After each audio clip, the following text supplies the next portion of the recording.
Greetings and welcome back to They Said What? My name is Mr. Rod, and this is the podcast where we take the loudest ideas floating around in sports, culture, business, entertainment, and everyday conversation, and we slow them way down just long enough to ask a basic question. Does that even make sense? So today I want to examine one of the most oversimplified ideas in all of professional sports. If a team doesn't win the championship, and most certainly most do not, what exactly did they accomplish? Because the public view or conversation is usually just lazy. If a team wins the title, the season was a success. If it does not win, the season was an abstract failure. Now, that sounds clean enough. It sounds decisive and, for the most part, emotionally satisfying, but it is not serious. Because if that is the only standard, then almost every organization in the NBA, NFL, MLB, and NHL is failing every single year. And if that were true in the absolute sense, then most of professional sports would be nothing more than an annual exercise in disappointment dressed up as entertainment. And that's way too shallow. The better question is this: how do teams win when they lose? Not cosmetically, not through public relations, not through owner friendly talking points, but in real organizational terms. Because there is an absolute difference between a team that loses a championship and grows stronger than a team that loses and simply becomes more practiced at explaining why losing should be tolerated. Those are simply not the same thing. So, during this episode, I want to slow this down and treat it with a little bit more precision. Not every season without a ring is empty calories, but not every losing season deserves to be called progress either. And that's basically where the real discussion begins. Is a season a failure if the team doesn't win the championship? Not automatically. The championship, of course, is the highest standard in professional sports, and it should be, and no serious franchise should apologize for winning or success. The point of it all is to win it all. Banners, trophies, rings, and titles are the final proof of competitive success, but they are not the only proof that a season truly mattered. A season can fail to reach the summit and still reveal growth, structure, legitimacy, and direction. The problem is that many people confuse ultimate failure with total failure. Those two things are different. A team can fall short of the ultimate goal while still proving it has found its identity, its core. It has corrected structural weaknesses. It has developed young talent. It has established standards that can hold up under pressure. That's not a call for a ticker tape parade, certainly not, but it is not meaningless either. So, no, not winning the title doesn't automatically make the season worthless. What makes the season worthless is when losing produces no clarity, no advancement, and no reason to believe that the organization is more capable than it was before. So if the title is not won, what does true success actually look like? Well, true success is whether the organization became more capable of eventually winning at the highest level. Now that's the real standard. Not did they try hard, because they all try hard. Not was the vibe better. Not did the marketing department still sell hope. The actual question is, did the season improve the organization's competitive reality? Did the team become more disciplined, more coherent, more stable, more dangerous, more honest about what it is and what it is not? Because that is what a real season does. It tells the truth. A meaningful season tells you who belongs in the future and who doesn't, what style works, what breaks under pressure and who, what is sustainable long term, and what is an illusion. So, true success without a title is not emotional comfort. It, my friends, is competitive advancement. And that's a much harder standard. Yes, it is. And a much more useful one moving forward. So, ultimately, is money a legitimate form of success when teams do not win? Financially, okay, yes. Competitively, only if it is converted into seriousness. This is where sports gets a little bit uncomfortable. Now, a team can be profitable without winning a championship. It can, of course, still sell tickets, move merchandise, land sponsorships, enjoy television money, and remain commercially healthy because of market size, tradition, geography, brand loyalty, and star appeal. But fans do not measure competitive success by revenue. They can't, and they shouldn't. Money only becomes a defensible talking point if it is being used to strengthen the organization. Better facilities, better player support, better scouting, development, staffing, infrastructure, and smarter roster building. Otherwise, profitability becomes nothing more than insulation, and fans can feel that. Now, they may accept losing for a while, for a minute, but they will not accept indifference for long because a losing team that's clearly trying to build something serious earns more respect than a profitable team that behaves like relevance is good enough. So yes, money does matter, but in sports, money is only meaningful when it serves ambition. So, is the draft itself, in and of itself, a sign of success? Well, the answer is absolutely not. The draft is not success. The draft is opportunity. This is one of the most common mistakes in sports thinking. Teams, especially losing ones, talk about draft position as if it were an achievement. It's not. A high pick is not a result. It is nothing more than access. Potential is one of the most overpraised ideas in sports because it allows organizations to sound hopeful before they actually have proven anything. A draft pick matters only if the organization can answer the next questions. Can it identify the right player? Can it develop this player? Can it place this player in a healthy structure? Can it build around this player intelligently? And can it avoid wasting their early years? Their draft is nothing more than a tool. It is not a conclusion. Not yet. Not never. And after a while, constantly celebrating draft position becomes a subtle form of surrender or just giving up. It signals that the organization has become more comfortable talking about tomorrow than proving something someday. So, no, the draft is not what a franchise should stand on year after year. It can stand on what it does with the draft. That's different. So, having said that, is getting better enough? Depends on who you ask. And only for a while. Of course, improvement matters, context matters. A team that was disorganized, immature, poorly built, or unstable, and then becomes tougher, smarter, deeper, and more competitive has absolutely accomplished something real. And that shouldn't be dismissed. But improvement cannot remain the standard forever. At some point, improvement has to mature into expectation.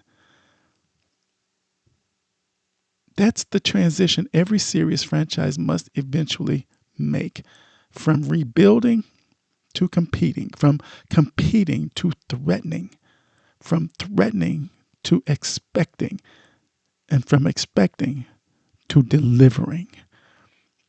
If a franchise keeps talking about growth without ever accepting the pressure of expectation, then growth has become nothing more than a hiding place. And that's when fans begin to lose patience, and they most certainly will. Because we're getting better is a useful sentence only if the better version of the team is clearly headed towards something much more difficult and meaningful. Otherwise, better simply becomes vague and people become disillusioned. And vague improvement is often just nothing more than delayed accountability.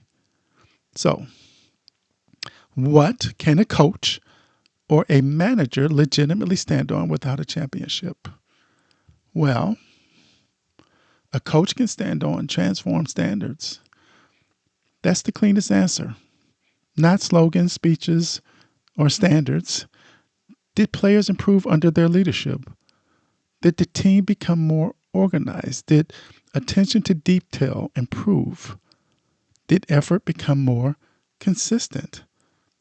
Did the group respond better under pressure? Did the team gain a more recognizable identity? Did the locker room remain connected through adversity? Now, that's real coaching value because before championships can show up, standards must show up first. And you can see them in late game discipline, body language after mistakes, resilience during losing streaks, how young players develop good habits, whether effort travels on the road, whether the team folds or fights when the season gets difficult. That's what a coach can stand on. But there certainly is a limit. Because if culture becomes the explanation every year while the results remain structurally weak, then culture is no longer a foundation. It is nothing more than a shield. A coach has credibility only if his standards create visible elevation, not perfection. No, elevation. So, having said that, what can a front office stand on year after year with a losing organization? Only clarity, competence, and visible structural progress. A front office cannot keep asking for trust based on language alone. No, not a timeline, not patience, not flexibility, not progress. Those words are certainly not useless, but in the wrong hands or the wrong lips, they become elegant excuses. A front office can stand on drafting well, avoiding panic, managing payroll or cap intelligently, improving age balance, building depth, creating a coherent roster, making the hard choices on fading talent, identifying what type of team it is trying to build and or become. But over time, y'all, those decisions must show up in the team's competitive life. Does the team look more serious? Does it look harder to beat? Does it look better aligned? Does it look like it knows what it's building for? That's what people are really asking. Not whether the front office can explain itself, but whether the product reveals disciplined thinking. So, what can the owner stand on? Okay, well, an owner stands on what he is willing to demand and what he is willing to tolerate. That's the truth of ownership. An owner can absolutely stand on patience when patience is wise. He can stand on refusing emotional overreaction. He or she can stand on investing in long-term stability rather than chasing the noise. But patience without standards is certainly not wisdom. It is passivity. Ownership must be judged by whether it creates an environment where excellence is expected, supported, and resourced. That means hiring serious people, funding infrastructure, supporting player development, creating healthy organizational alignment, knowing when continuity is productive, knowing when change is way overdue. The danger, the danger for ownership is confusing calm with health. A quiet organization is not always a healthy one. A stable organization is not always an ambitious one. Some teams are not collapsing, they are simply settling, and that might be worse.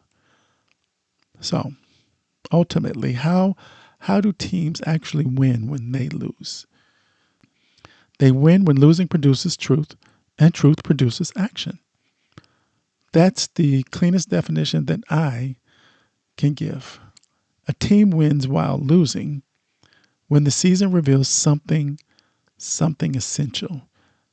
Its quarterback is real. Its star is not enough. Its defensive identity travels. Its bullpen is unreliable. Its goaltending can hold up. Its leadership core is legit. Its supporting pieces are not championship quality. Its coaching voice still has some power. Its margin for error is thinner than it believed. Those are painful lessons, but they are valuable lessons if the organization responds honestly. That's what serious losing does. It strips away the illusion. And the best organizations do not merely endure those moments. They study them. They ask, what did this season expose? What now must change? What remains trustworthy? What needs to be removed? What is still unfinished? What are we pretending not to see? That's how teams win when they lose. Not by losing, not by refusing to waste the information that losing provides. That's the answer. So, what separates purposeful losing from loser culture? Purposeful losing creates urgency. Loser culture creates familiarity. That's the difference. A team losing the right way still feels unsettled. It still feels hungry. It still feels disturbed by insufficiency. It behaves like the current condition is temporary and totally unacceptable, whereby the loser culture feels different. It sounds familiar. It sounds rehearsed. It sounds comfortable. Same explanation, same holes, same discipline issues, same fragile response to adversity, same press conference language, same promise about the future over and over again, and absolutely the same result. That's not development, that's adaptation to disappointment. Purposeful losing says this cannot remain the standard. Loser culture says at least we can explain why it happened again. And once losing becomes normal inside the building, the erosion starts to spread everywhere. Confidence, urgency, decision making, fan belief, institutional honesty. That's how mediocre organizations become permanent ones. So, what do fans have the right to ask of a non-championship team? They have the right to ask whether the season made the organization more real. That's what fans are truly looking for, not perfection, not guarantees, not fantasies. They want to know, did this season mean something? Did the season become more legitimate? Did the pain have a purpose? Is this organization closer to becoming serious? When does the progress become expectation? When does patience become accountability? Now, those are fair questions. Fans should not be manipulated into celebrating mediocrity simply because it has been packaged attractively. At the same time, serious fans also understand that not every non-title season is empty calories. Sometimes the most important season in a team's rise is the one that forces honesty, sharpens the standards, and reveals the future before the championship ever arrives. That season may not end in glory, but it may still be the season the truth finally arrived. So, in closing, what equates to true success when an NBA, NFL, MLB, or NHL team does not win the championship. It's not money by itself. It certainly isn't the draft by itself. It's not just getting better. And it's certainly not whatever carefully polished explanation leadership offers after another disappointing finish. True success is whether the organization became more capable of eventually deserving the highest level of success.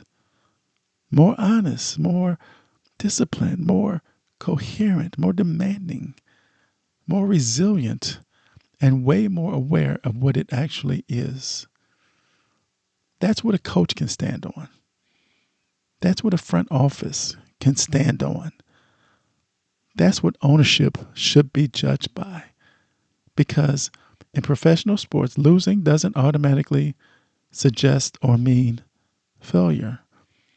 But it does force a deeper question.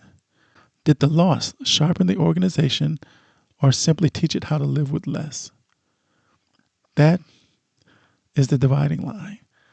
And the franchises that eventually win big are usually the ones that learn how to answer that question long before they ever lift the trophy. So, they ask whether the loss revealed the truth quickly enough to keep them from becoming the kind of organization whose mistakes are explained away as progress. Thanks for listening. Hope you got something out of this, because I did. And I hope you'll join me next time on They Said What?